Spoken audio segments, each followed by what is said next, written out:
যুক্তরাষ্ট্রে গিয়ে ভ্যাকসিন নিতে আগ্রহী কানাডীয় নাগরিকদের ভিসা দেওয়া হবে না, এমনকি তা যদি ডাক্তারের রেফারেন্সেও হয়, এমন ইঙ্গিত দিয়েছে দেশটির সীমান্ত সংস্থা। তারা জানায় চলমান ভ্রমণ বিধিনিষেধ অনুযায়ী ভিসা দেওয়া হবে। এর আগে কানাডা কর্তৃপক্ষ জানায় যুক্তরাষ্ট্রে প্রবেশের অনুমতি দেওয়ার সিদ্ধান্ত একমাত্র দেশটির সীমান্ত সংস্থার হাতেই। আবারও হোঁচট খেয়েছে বিটকয়েন।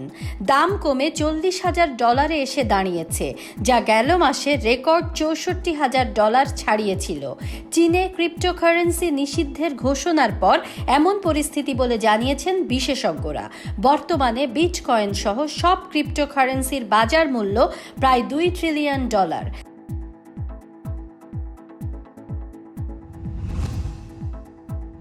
কানাডায় গেল এপ্রিলে মূল্যস্ফীতির হার 3.4% বেড়েছে, যা গেল এক দশকের মধ্যে সবচেয়ে বেশি। এ তথ্য জানিয়েছে স্ট্যাটিস্টিক্স কানাডা। এক প্রতিবেদনে জানানো হয় জ্বালানি তেলের মূল্য বৃদ্ধির কারণে এমনটি হয়েছে। আরও জানায় কেবল জ্বালানি তেলের মূল্য বাদ দিলে গেল মাসে মূল্যস্ফীতির পরিমাণ 1.9% থাকত। অন্টারিওতে করোনার সংক্রমণ কমে যাওয়ায় এখন থেকে তুলনামূলক কম জরুরি সার্জারির অনুমতি দেওয়া হয়েছে। আইসিইউ বেড সংকটে গেল এপ্রিলের 20 তারিখ থেকে কম জরুরি সার্জারি বন্ধ রাখা হয়েছিল। প্রদেশটিতে চলতি সপ্তাহে গড় শনাক্তের সংখ্যা দৈনিক 2000-এর নিচে নেমেছে, যেখানে আগের সপ্তাহে শনাক্তের গড় ছিল প্রায় 3000।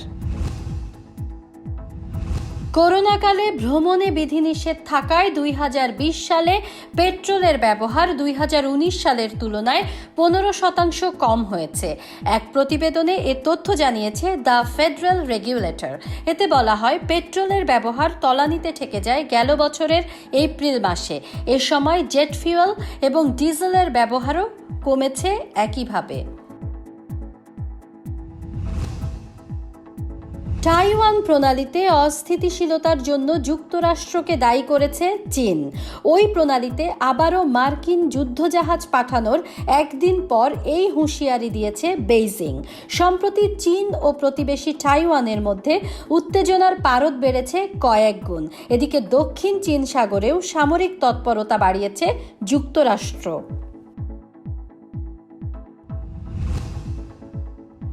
ফিলিস্তিনের গাজায় ইসরায়েলের বিমান হামলা চলছেই। এতে এখন পর্যন্ত 64 শিশুসহ নিহত হয়েছে 227 জন। এদিকে জাতিসংঘ বলছে বিমান হামলায় 52,000-এর বেশি মানুষ বাস্তুচ্যুত হয়েছে। আন্তর্জাতিক চাপ উপেক্ষা করে হামলা চালিয়ে যাবার ঘোষণা দিয়েছে ইসরায়েল।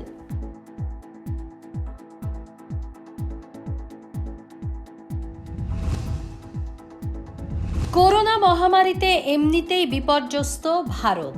এবার মরার ওপরে খাড়ার ঘা হিসেবে যোগ হয়েছে ব্ল্যাক ফাঙ্গাস আক্রমণ। এতে ফুসফুসে ক্ষতের পাশাপাশি অন্ধ হয়ে যাচ্ছেন অনেকে। সবচেয়ে বেশি ছড়িয়ে পড়েছে রাজস্থানে। এছাড়া মহারাষ্ট্র, গুজরাট, দিল্লিতেও রোগটির অস্তিত্ব পাওয়া গেছে। ইতিমধ্যেই ব্ল্যাক ফাঙ্গাসকে মহামারী ঘোষণা করেছে রাজস্থান।